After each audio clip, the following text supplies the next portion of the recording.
atmintinę pateikusiems paraiškas pagal Lietuvos žemės ūkio ir kaimo plėtros 2023–2027 metų strateginio plano intervencinės priemonės parama bitininkystės sektoriui įgyvendinimo taisyklės.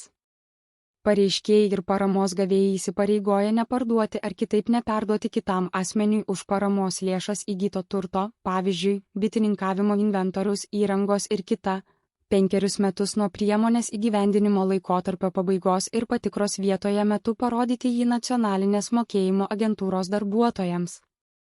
Už įsipareigojimo nesilaikymą taikoma sankcija, paramos sumažinimas arba paramos susigrąžinimas 100% nuo paramos sumos arba proporcingai laikotarpiui, kuriuo reikalavimai nebuvo įvykdyti, skirtos paramos už parduotą ar kitaip perleistą paramos lėšomis įsigytą turtą dalies susigrąžinimas arba proporcingai laikotarpiui, kuriuo reikalavimai nebuvo įvykdyti, išmokėtos paramos sumos susigrąžinimas.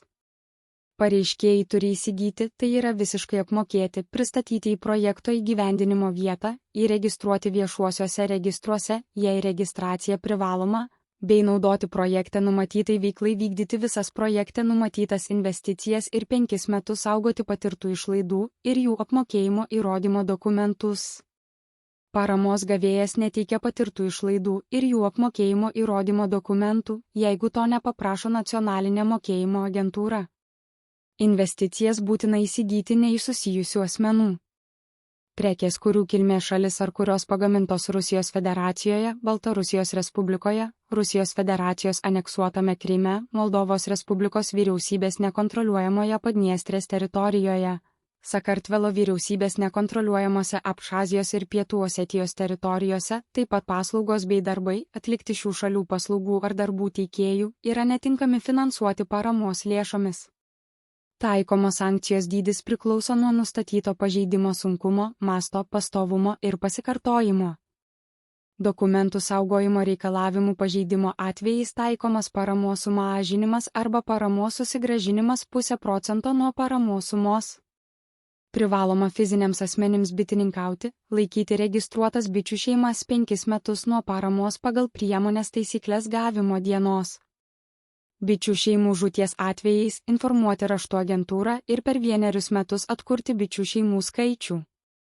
Taikoma sankcija, parama neskiriama arba susigrąžinama, jeigu mokėjimo prašymo patikros vietoje metu nustatomas mažesnis laikomų bičių šeimų skaičius, nei buvo nurodyta paramos paraiškoje.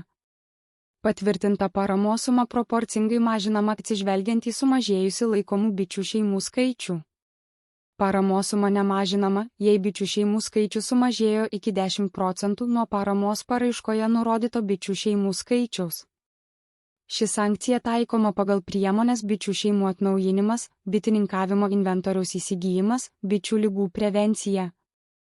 Jeigu pareiškėjui skiriama parama, jis turi pateikti mokėjimo prašymą ne vėliau kaip iki einamųjų metų rugpjūčio 15 dienos. Dėl išimtinių aplinkybių iki rugpjūčio 29 dienos. Nepateikus mokėjimo prašymo laiku taikoma sankcija, paramos sumažinimas 0,5% nuo mokėtinos sumos už kiekvieną pavėluotą darbo dieną.